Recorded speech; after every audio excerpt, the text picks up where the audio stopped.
Thank you very much, Kaisian, and thank you very much to the audience.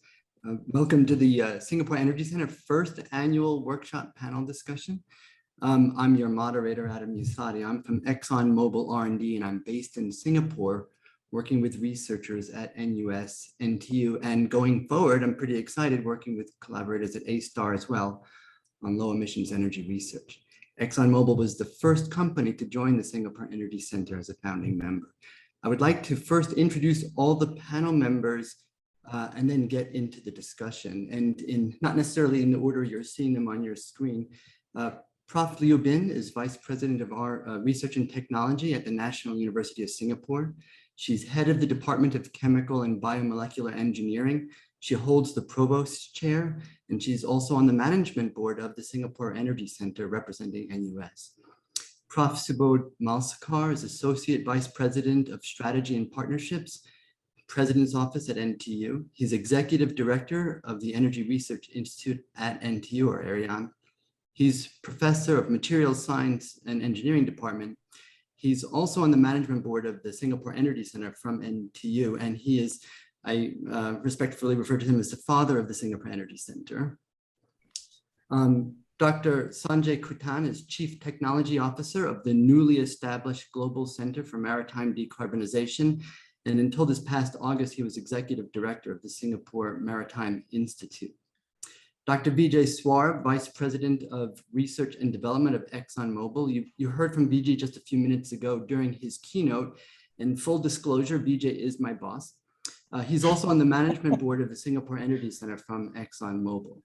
And Professor Ho Hyang Kui, he's the lead technologist in the National Climate Change Secretariat of the Prime Minister's Office. And he's also an adjunct professor at the School of Mechanical and Aerospace Engineering at NTU. So thank you very much for these esteemed panelists. I really appreciate you coming to talk. Let's just jump right in. I have some questions, but we'll see how the conversation moves. Maybe first start with the same question for both Prof. Subodh and Prof. Liu Bin. Why do we need a focus on R&D for the energy transition technologies? Doesn't the world already have a solution? And maybe I would just ask maybe Prof. Liu Bin to start with that, and then afterwards, Prof. Subodh. Thank you, Adam. Well, I completely agree with you. There are so many energy solutions available, right? But sometimes a solution may not be generally applicable to any country. We take Singapore as an example. This is a very special tropical country. So there are certain strategies that generally applicable in China and USA may not be precisely or almost economically or efficiently applied to this country, right? So that's how our researchers come to look at globally what's going on and what we can do or what we can innovate to make it more efficient, more like cost effective, and more suitable to specifically align to a certain application in this country. So that's how I see that fundamental research is very important. If we don't focus on fundamental, how do we know that there will not be another quantum jump that will dramatically change the technology, right? And that will not only benefit Singapore, but also benefit other countries. I think Subodh will have a lot more to share. No, I just want to add to what you said, but I want to go back to a slide that Vijay showed earlier.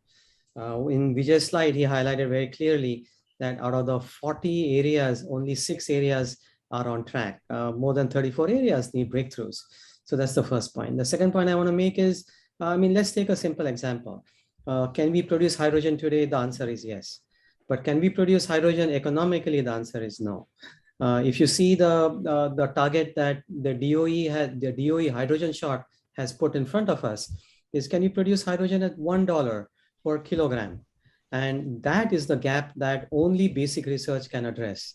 Only disruptive technologies that really, in a lot of ways, materials research, basic research, that's the only way to address how do you go from, say, $10 per kilogram today to $1 within a few years.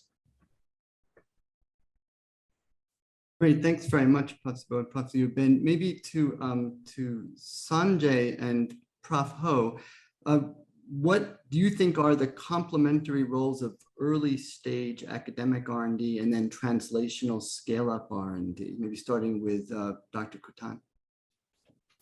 Thanks for that question, Adam, and also thank you NUS and or at least the SGEC for this opportunity to be here.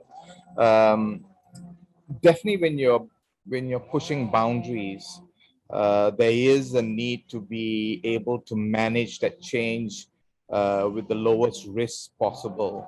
And when you go from research to piloting and demonstration, one needs to be very careful to make sure the elements for success are all in place. And I think this is where the research and translation needs to have a very strong handshake. So we understand the risk of moving forward into what obviously be an area which has not been trialed and scaled for safe operations. Maybe Prof. Ho, what are your thoughts about sort of where academic early stage research is and how it contributes to this pipeline of development versus translational, more scale up stuff? How do you think about that?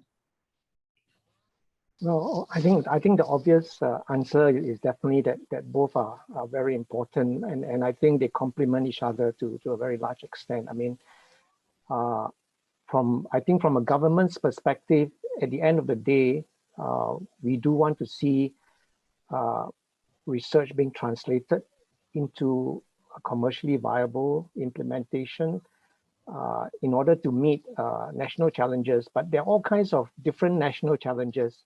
I think for today, we are talking largely about the national challenge of transiting to a sustainable energy economy, about decarbonization and tackling climate change. But there are also other imperatives actually that governments have to sort of try to promote and achieve, and that is where I think the role of basic research moving on to translation is extremely important in not just meeting challenges that are immediately of interest to governments, but in the long term. As Prof. Liu Bin also mentioned, there are some challenges that are global in nature that I think basic research has to be invested in order to start to address those challenges. Yeah, thanks. Thanks very much.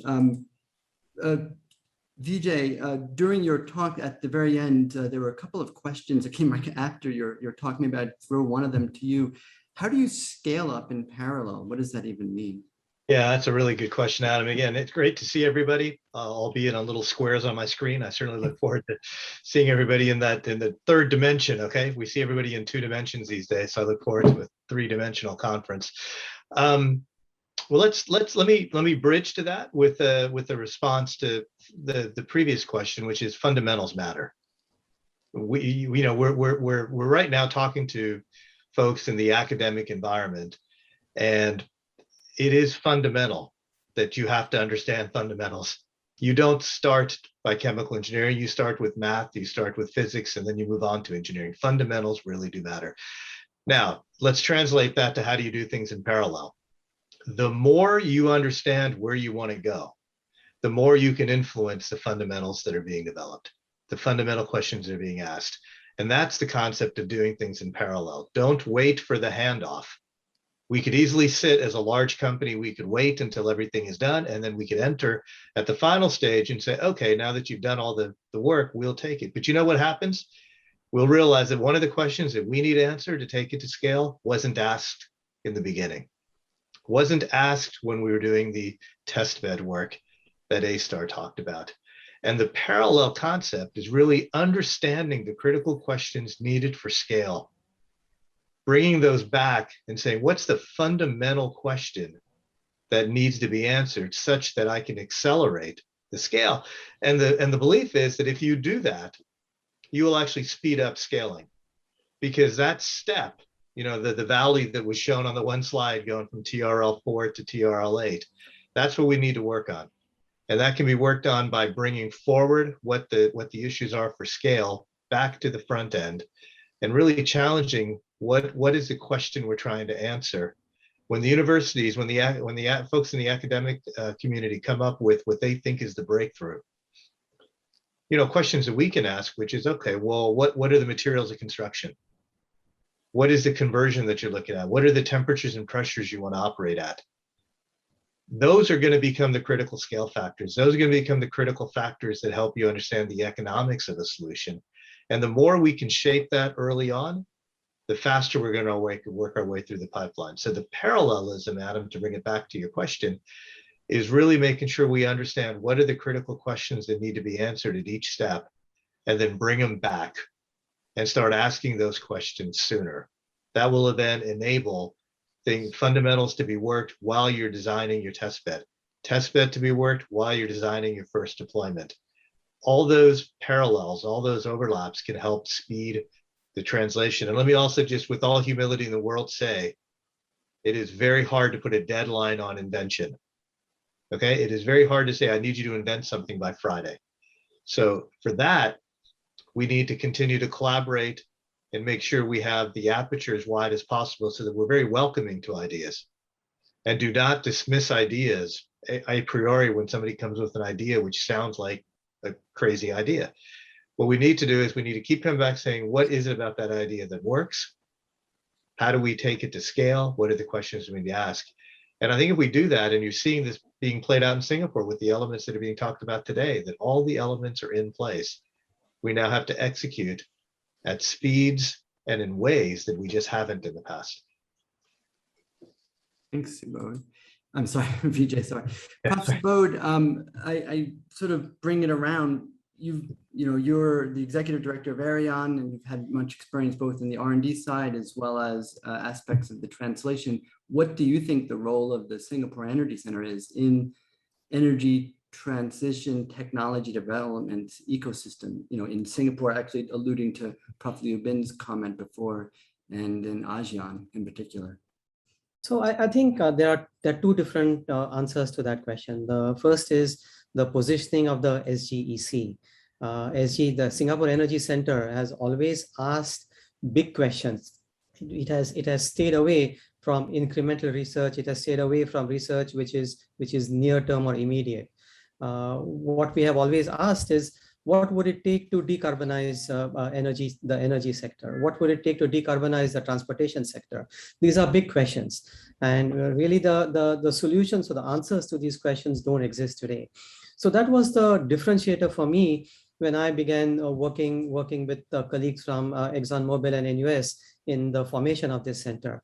The entire positioning was towards disruptive technologies. It was not towards extending what we already know. So that's the first differentiator. The second differentiator for the Singapore Energy Center has always been, there are people working on solutions for the US, for China, for Europe.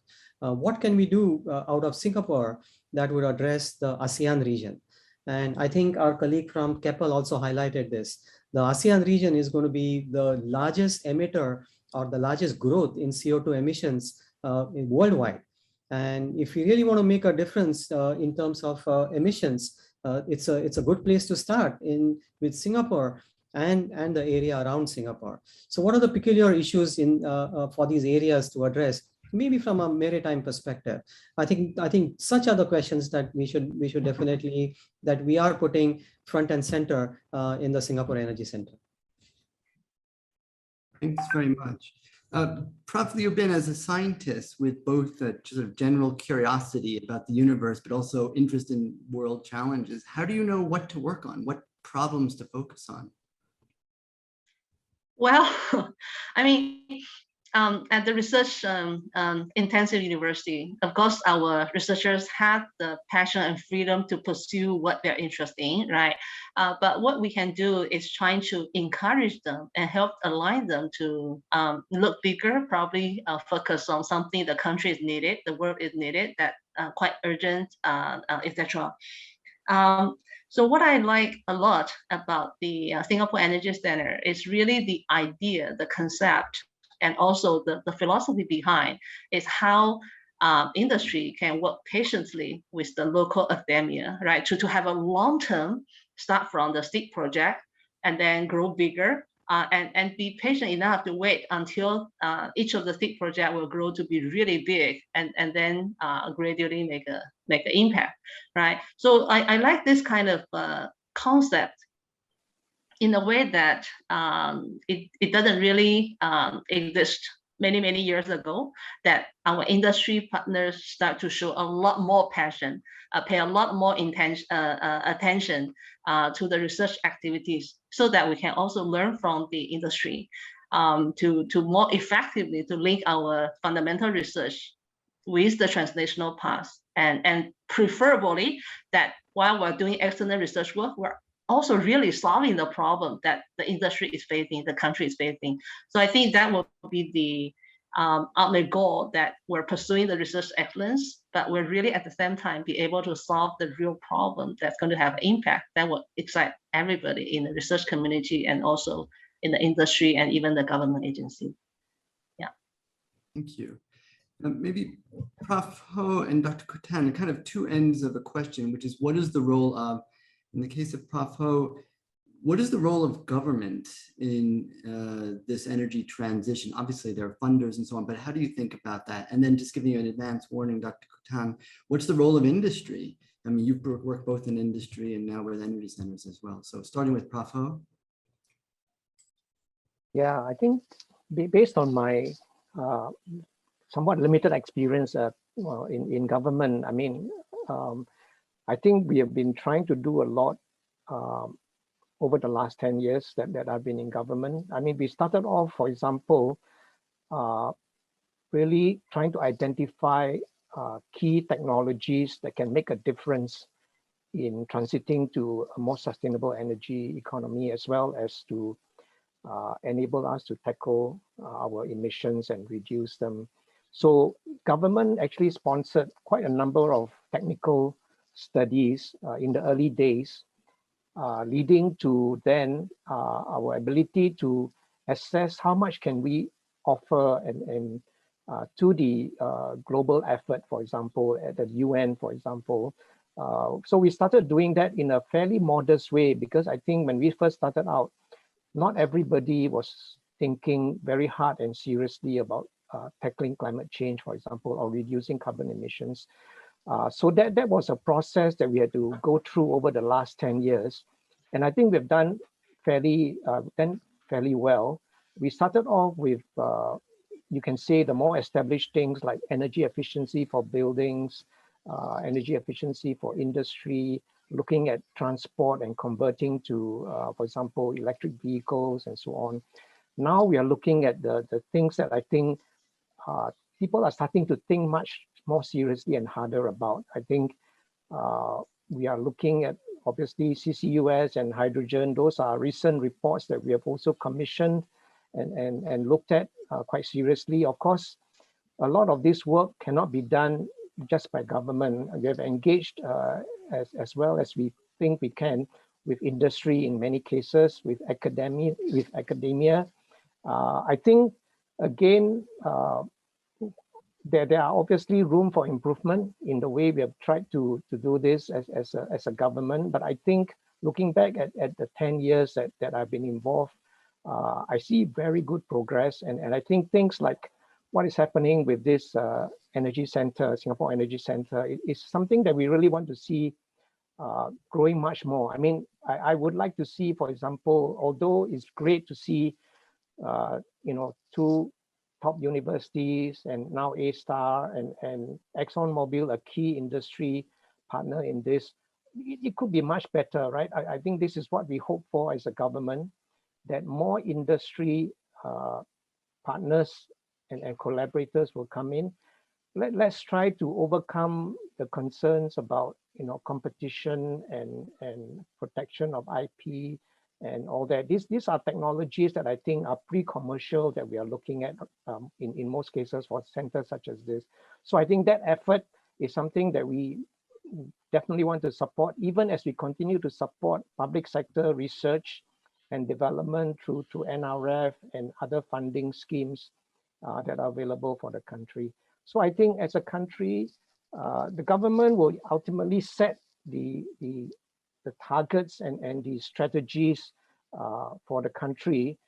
but we need obviously the support of industry and academia in order to deliver on those targets, and especially for the technologies that are not quite there. I just want to say a word about technology development.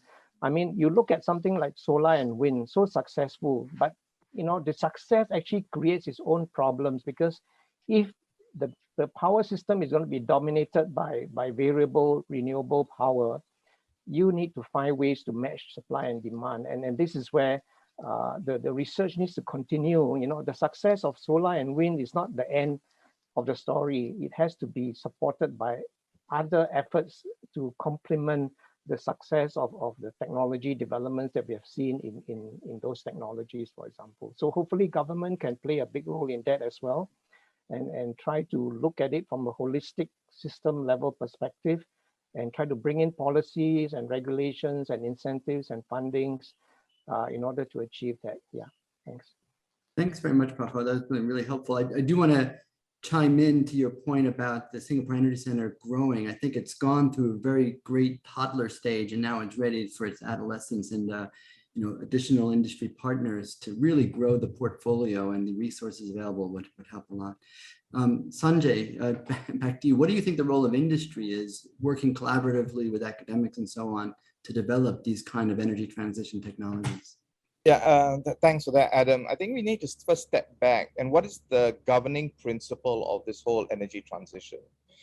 It is not because we have an opportunity to play with new toys, but we are constrained by time, in the sense that decarbonization has to happen within a certain period of time to effectively push back the existential threat of climate change. So we need to think of that in context.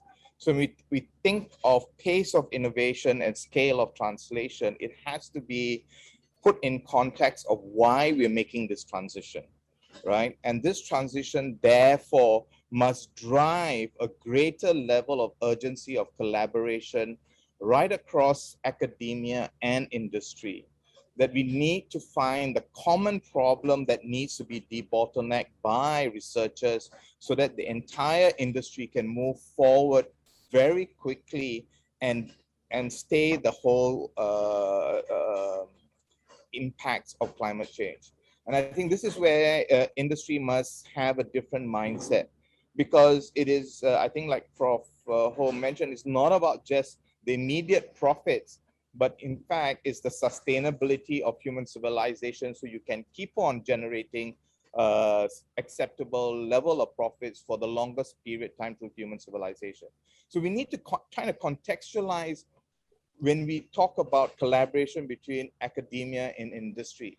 So if everyone actually has that mindset, then I think we start not quibbling over IP rights and which is commercial and what's. We may not have a commercial entity if the world decides to go to pots. So I think we need to really understand why we're doing this energy transition.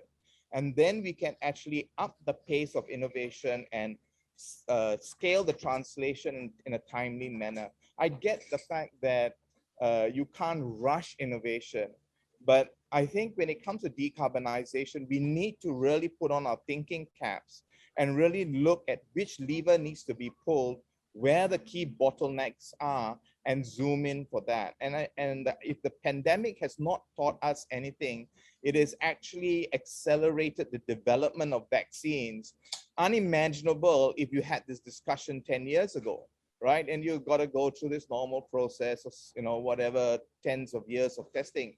But necessity is the mother of invention, right? So we need to do things faster but smarter and collaborate more effectively if we're going to get the scale we need to make this energy transition beyond a buzzword but an imperative.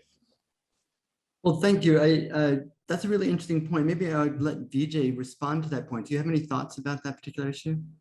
Well, look, I think the conversation at this point, Adam, has been fantastic, because I think we're talking about solutions. We're talking about changing the way we go about doing the solutions. But let's also recognize that this is, first of all, energy is the challenge of energy is unique. it is a scale beyond anything that, quite frankly, people can even imagine. And energy is one of these things where if you have it, it's taken for granted.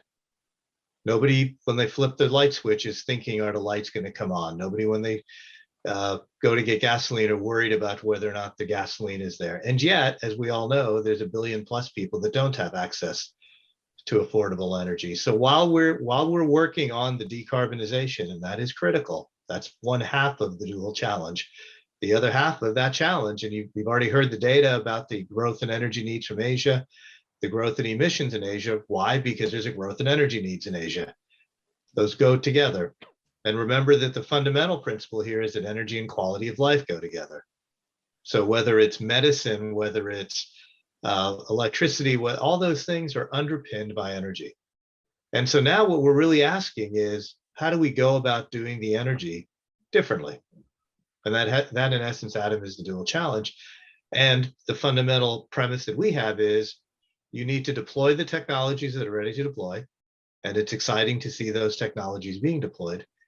But with humility, we have to recognize that there are technology gaps.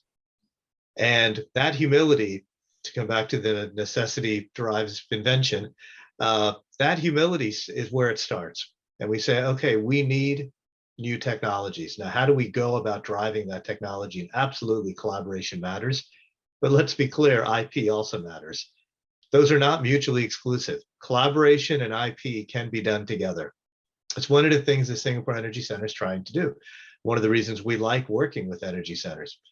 It is because that is a place where you can have the collaboration and you can have large companies like ourselves working directly with universities, working with students. So this discussion is excellent because it is challenging paradigms. It is doing it in a constructive way with an urgency to start thinking about how we develop these technologies. And I'll come full circle, Adam, to what I said at the beginning. Fundamentals really do matter. And one of the things that universities can do, and that energy centers can do, is they can have that constancy of purpose to continue to drive the fundamentals. And what companies like ours have to do is reach into that fundamentals, and again, with that line of sight to scale, and then start shaping everything so that they're working together. I use that phrase parallel, but we're really talking about getting these things all working in the same direction. Because back to Sanjay's point, that is one way that you can speed up the process, is to not have to go back to step one all the time. One way to do that is to drive all the people together so that the collaboration occurs across, multi-scale approaches so that we can do that. And that's where the A-star discussion becomes so important, because these test beds and the ability to have modular test beds and fungible test beds can help accelerate some of those problem solving. So look, I think that the bottom line here is these types of discussions with the audience we have listening, these are the discussions that are needed to inspire and to drive us to do the types of innovation that are going to be required. I take this issue about timing again that Sanjay kind of raised and sort of highlighted, maybe ask Prof. Liu Bin and Subodh also to comment. Historically, how long does it typically take between some new materials discovery or process and its widespread adoption at scale? And I don't mean this to be a history quiz, but just sort of thinking about things that you're very familiar with. Do you think it's something that you can ask of researchers at universities to accelerate and deliver solutions, scaled solutions, quicker? And if so, yes, how? Maybe starting with Prof. Liu Bin. Yes, thanks, Adam. Let me just take solar cell as an example. We have been talking about that associated with energy and loss, right? So the silicon-based solar cell has been dominating the market for like decades and decades, and everyone believes that that's the ultimate solution for everybody, right? But you look at over the past maybe 5 years, right? I think Subodh knows exactly. So this emerging of perovskite, right? People didn't really pay attention to that. It starts with like 1%, 2% efficiency, but then suddenly, like a few years back, it jumped to 20, and last 2 years it jumped down almost 30 if we look into the hybrid solar cells with perovskite and silicon. And suddenly everyone is kind of eye-opening. Now we find some pathway and new materials and new solutions that does not exist 5 years ago.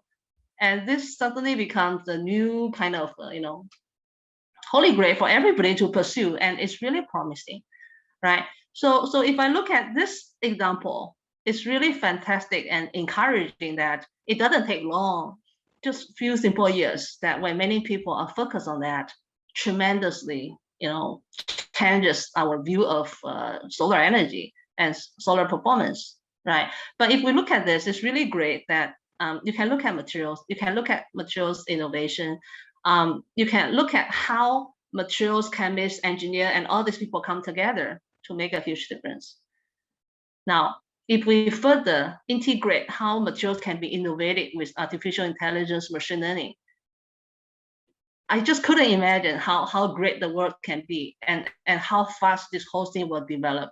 It is not surprising now in many places in Saudi Arabia or even California that you can get solar power like 1 to 2 cents per kilowatt hour. But you cannot imagine, like 30 years ago, you need like tens of dollars in order to get there, right? So that tells us, despite the fact that we worry a lot about energy security for many countries and many places, but as a researcher, we're very optimistic. As far as we focus on fundamental science, as far as we work closely with industry and with many collaborators, we are very powerful in producing materials that can make a difference and that can really bring down the cost, not only for the solar cells. And I trust that solar electricity is greatly associated with electrolysis for green hydrogen. So all these things will come together, just like boom, in one day. We're going to reach there. Yeah. So Bo, I think you have a lot more to add because of your personal experience in the field. Please. Actually, I think Lubin, you addressed all the right points. I think the most important point that you highlighted, Lubin, is I think the fundamental discovery has been revolutionized by applications of artificial intelligence and related fields. So accelerated discovery of materials is definitely on the horizon, but it still very often takes very long. And this is where I want to come back and connect with the previous discussion that Vijay had on paralleling the concept of discovery as well as scale up. Very often, fundamental research and discovery used to be done behind closed doors. I think those are the days of the past. I think we have moved towards open innovation. And I think the open innovation where the industry would sit down and get a glimpse of what the researchers are looking at and ask the right questions. Is this process scalable? Is the process window large enough? Are the materials earth abundant? So I think such interactions in the open innovation platforms like the Singapore Energy Center, I hope would shorten the transition between the lab to the field. Great, thank you very much, Sabor. I do want to just make a point, though, for those who are a little bit unfamiliar. The Singapore Energy Center allows for IP generation, both from researchers at the universities and now A-STAR and the industry partners. It doesn't preclude that. It's just at least the early TRL technology is much more of an open kind of thing. Maybe switching to a question that was online, and everybody on this panel is very engineering oriented, but the question was, how can other social sciences, humanities, and arts contribute to decarbonization? Is there a role for them to play? And so I was wondering, maybe Prof. Ho, if you had any thoughts about that, for example, in incentivizing, behavior or so on. What are your thoughts about that? Yeah, it's something that we have been talking about over the last few years on how we can try to bring in some of the non-hardcore technical areas into our research and innovation efforts. And I think it's something that is recognized as being extremely important. I still don't quite see yet that we have been very successful in doing this, especially in Singapore's context.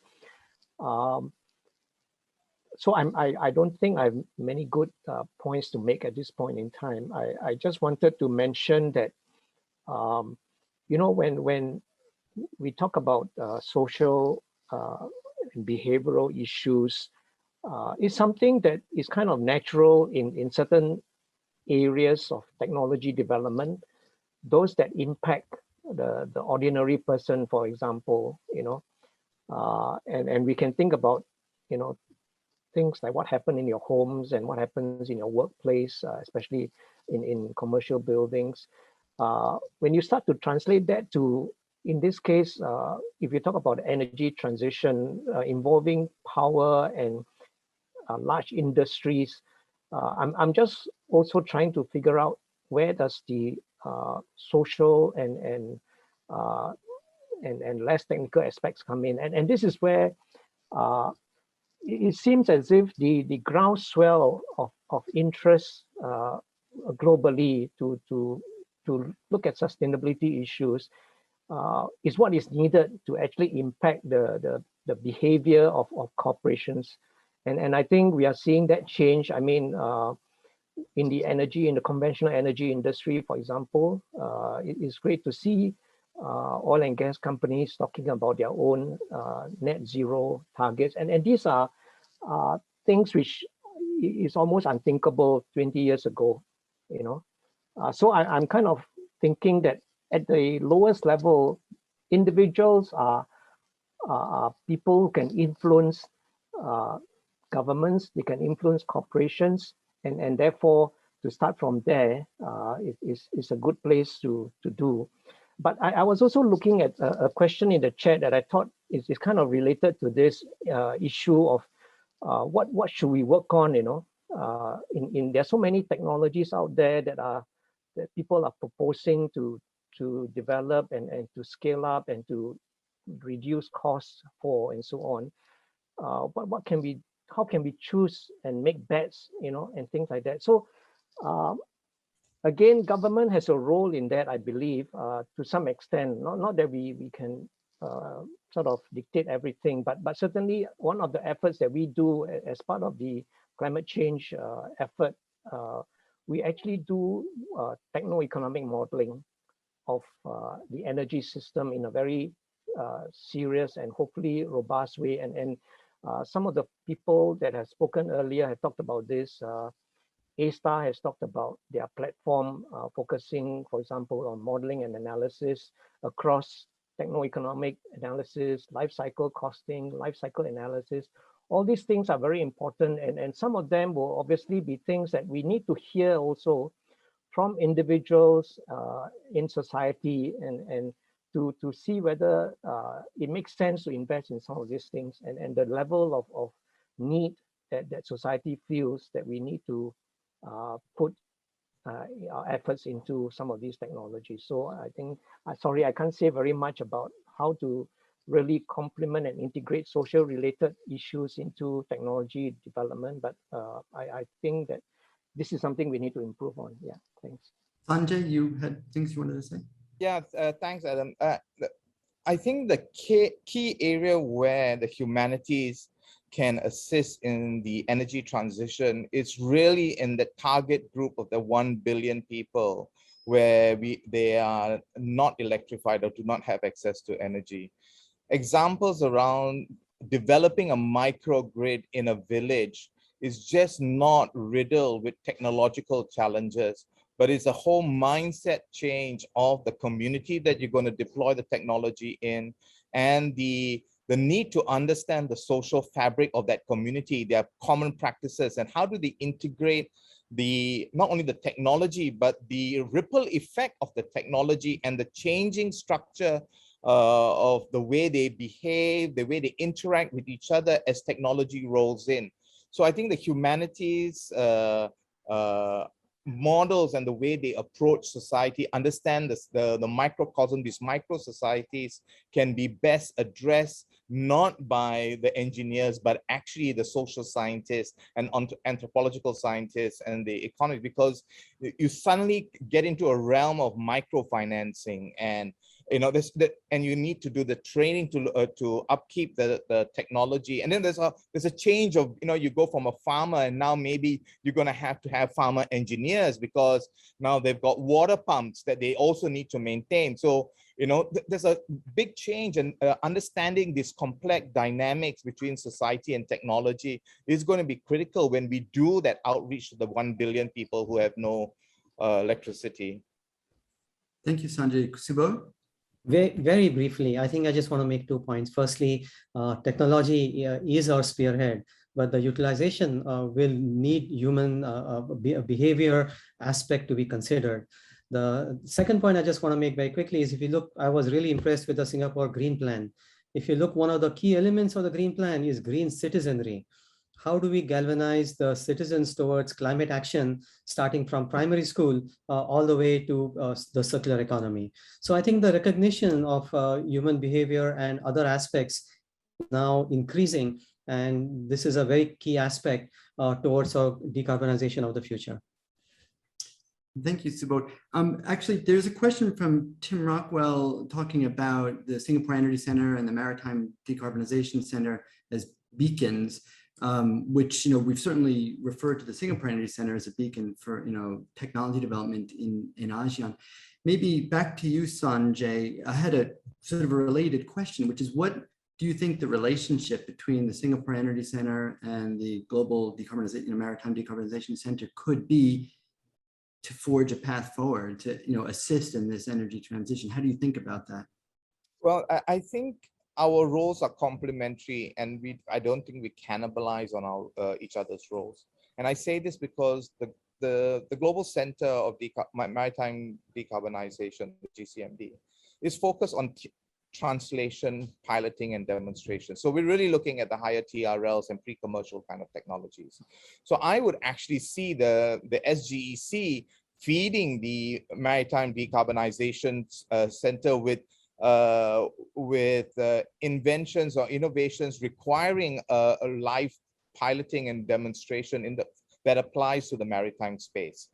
We are focused on the maritime space specifically. So if there are technologies and innovation coming out of the SGC group of researchers, I think we at the GCMD would be really open to having a discussion on how can we facilitate the real world testing and piloting and demonstration of that value at a system and scale level that would convince investors, adopters, that the data looks right, the data looks good, we can actually move forward and effectively meet our objectives in decarbonizing the maritime sector. So I think there's room to work together and to understand each other's roles, where we can add value to both the process and investment that the SGC researchers have put in to meet the objectives that the GCMD was set up for. Thank you, Sanjay. Subodh, just back, I know that you answered one question online about how the cost of hydrogen production is down, and there's a question from Tej from NTU on electricity, and basically it boils down to, do we have the capacity to meet the electricity demand anticipated through renewables? And if you just focus on Southeast Asia, I know that the Singapore government has sponsored studies saying, no, I mean, there is a limit to how much solar you can produce in Singapore itself, but the 4 switches and so on, and the green plan sort of involve a lot of imports of green electricity and so on. Just thinking broadly about Southeast Asia, can renewables alone do it? I think the answer is absolutely not. I think the targets that ASEAN has put is in the range of 25% in the short term. I think you really, it needs a long-term planning in terms of what percentage of renewables can be contributed. Solar and wind can do so much. We really need to add other technologies like geothermal to the mix, and geothermal has a large land footprint and other considerations, so it's quite challenging. Hydropower to a large extent has been looked at as well. So I really and some of the reasoning that I'm using for this is we are in the tropics, so the amount of wind resource we have or the marine resource we have is very limited. Solar is there, but I think it will need very large amounts of solar farm deployments to get into very high numbers of renewables. Sanjay also has a lot of experience in this, and I'll pass it on to Sanjay. Sanjay? Thanks, Subodh. I think we need to approach this from both ends, right? It's a supply-demand challenge that we need to meet. So whilst everyone's focusing on increasing supply, I think the onus is on green citizenry to reduce demand. There's a lot of wastage. There's a lot of overconsumption, and energy efficiency is, whilst it is a very important element of reducing the demand side to its economic level, I think overusage and wastage is a consumer issue that needs to be addressed. And I think the gap can be closed, but I agree it is going to be challenging to go 100%, but we definitely need to work both ends of the scale to close that gap so that we have the lowest optimal carbon footprint that we can actually shoot for. You know, Adam, if I could just jump in real quick. I mean, look, first of all, let's go back to something that Prof. Lu Bin said, which is what we're doing today would not have been imagined 30 years ago. I mean, when I joined ExxonMobil over 30 years ago, the things we're doing today were not imagined. I would not imagine we're able to do what we're doing today. And so the technology in this industry has always underpinned this industry, and innovation has always underpinned this industry. The other thing I would say is this is one of the rare industries where every discipline of science and every discipline of engineering is needed. You add on that all the social sciences, and there is no other industry that requires the integration and the collaboration across the disciplines. You multiply that by the scale of this industry, and it adds to that challenge. And so it comes back to what I said in my keynote, which is this is a dual challenge. You have to go back to the fundamentals, the kind of the scientific principles, which is what question you're trying to answer, and recognize, Adam, to your point, there is no single answer. There's no silver bullet. It's really understanding at the micro level how the options that we have will integrate together to provide us solutions, and then recognizing that we have technology gaps. And that's the essence of the Energy Center. The essence of what we're trying to do here is where do we have the gaps and where do we think the technology collaboration can make a difference to close the gaps? And I think with Sanjay and Subodh and everyone on this panel is kind of coming around to that same concept, which is we need to challenge the way we collaborate, we need to challenge the way we innovate, but we also have to be humble enough to say we have technology gaps and we need to close those gaps if we want to achieve the aspirations of what we call the dual challenge. So I think your questions are good. I think they come back to some very common themes as we're having this discussion. Great, thank you, Vijay. We have just a couple of minutes left, and I'd like to leave the closing remarks to Prof. Lu Bin and Prof. Subodh. Maybe I ask you both the same question. What is it you expect from the next couple of years from the Singapore Energy Center? What would you like to see come out of it in the next couple of years? Maybe starting with Prof. Lu Bin. Thank you. That's a good one and a challenging one. So I start to see the trend that NUS, NTU, and A-STAR are working a lot more closely together, right? So if I use the recent grant call as an example, in many of the research grants, really the best researchers from all Singapore are coming together to find a solution that hopefully will be able to address the challenges faced by the country and then beyond the country, right? So that is something already started, and I believe that it will propagate and will strengthen further the ties among the research institutes to be a lot more collaborative to find the best solution to address the question. And I also noticed that I'm not sure it's because of climate change or decarbonization is such a great and sexy kind of topic. Our industry partners and many more industry are a lot more interested in this research direction. And I see a much stronger tie and a lot more collaboration in a way that's a lot more intensified over the past few years, that stay very focused on finding solutions, either for improving the energy efficiency or for the decarbonization, or how we can work together to really address the climate change. I think these are fantastic observations, right? Moving forward, I have a personal dream I would like to share with everyone, especially SGC, Singapore Energy Center, whether it is possible that the whole country, government agencies, research institutes, all united together to have a systematic understanding and analysis, so that we are really putting the resources in a concrete way to solve the problems in a systematic manner. Right. So instead of doing small pieces, how about we just have more conversation, have more discussion to understand what is needed by society, what we need to solve for the country. And then we have plans in the different phases. For example, we have seed projects from Singapore Energy Center, and then we have a smaller, bigger size project from the Low Carbon Energy Initiative national stage. And then we have testing bed that is championed For example, ASTAR is trying to do that now, and Marine the decarbonization center is also have that kind of vision and prepare to do that.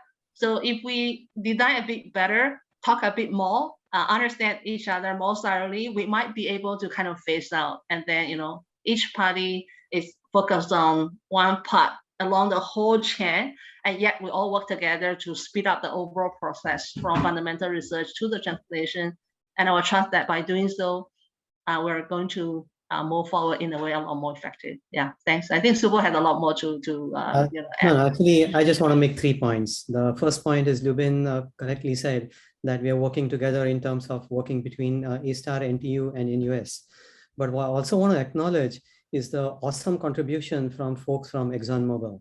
I think in number of our industry projects, there is a research contract, the company puts some money on the table and they wait for the results to come out.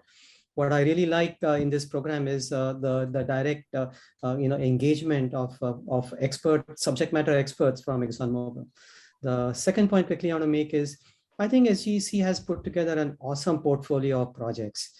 And these projects, I believe, will deliver significant impact, great impact that will help us along our decarbonization journey. The most important wish I do have, however, is we need more industry partners to come to the table. And I really would like to get support from everyone else who's on the call in having more people sign up for membership of SGEC. Thank you.